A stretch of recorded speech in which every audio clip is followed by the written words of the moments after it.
of the little people is about to begin.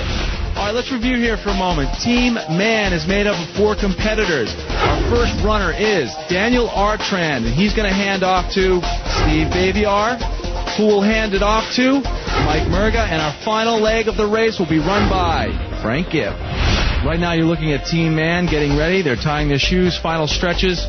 Their sweats are off. They're just about to get into position. This will be a traditional relay race staggered start. This guarantees that both man and beast are running exactly the same distance.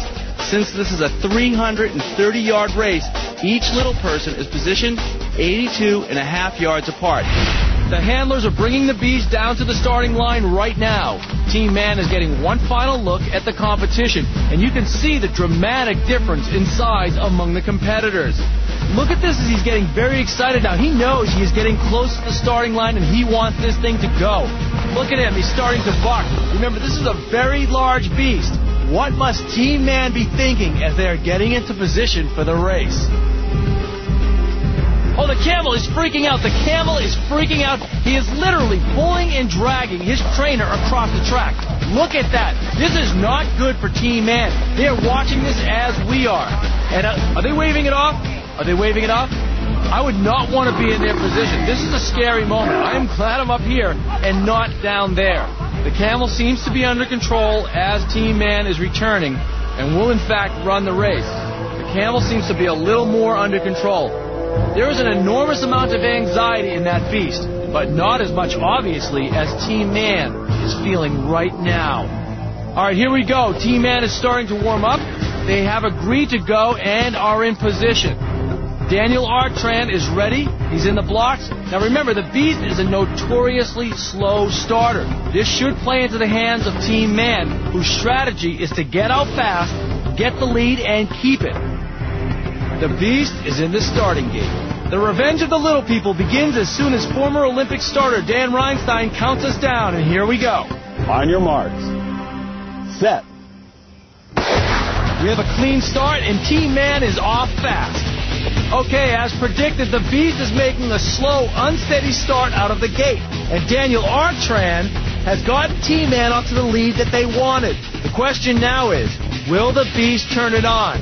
Okay, the first handoff is clean, and the beast is still on. No, wait, there he goes, and the beast is now starting to go. The camel is moving. The question is, will he be too far back to catch up? Team Man is running there at a good, clean pace. But all of a sudden, look at the energy now. Now the camel is really kicking it into high gear and closing the gap. And there is the next baton pass. It is clean, but the camel is clearly catching up. He is now, in fact, passing Mike Murga and is in front of him by at least 4 or 5 yards. He started slowly, but now he is moving quickly. And the next baton pass will be critical. Mike Murga handing it off to Frank Gibb. Oh, that is a bad pass. That's a bad pass. But Frank Gibb is just turning it on. Boy, is he moving. He's covering some ground and closing the gap. The camel is slowing down, and it's anybody's race. We're down to the finish line, and oh! It is a photo finish that's way too close to call. What a race. As an Olympic competition, the judges are going to be looking for whose chest crossed the finish line first. That will determine the winner. That was absolutely incredible. Frank Gibb has got to be proud of his performance. Dan is down on the track right now with Team Man after an incredible race. Dan? Hey, guys, great job. You look like you gave it all you guys, especially you, Frankie, there at the end. Joe, you pretty proud of these guys? Man, am I proud, especially my son. Man, he was pulling it up at the end there. But all 4 of you guys were great out there, son. Very good.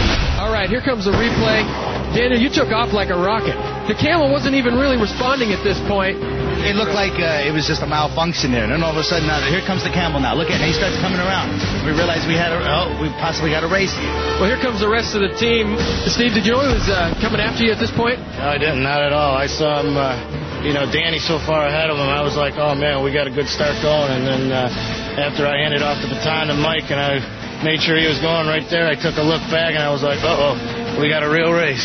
Well, I thought you guys were in trouble here. How are you feeling right now, Mike? A little scared because he started passing me, and I go, whoa, it's almost over, and I almost tripped a little bit there, and I had just a little trouble giving it to Frankie, and then boom, there he goes.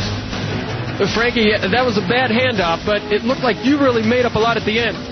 Yeah, I just had that straight in front of me, basically. A photo finish A photo finish. Dan, the official result is in. The Beast crossed the finish line just 0.2 of a second before Team Man. In the last Man versus Beast, you lost by just inches. Today, just by a nose. How about one more cheer to take us out of here? All right, here we go, guys. 1, 2, 3, yeah! Steve, these guys have nothing to hang their heads about. Back to you.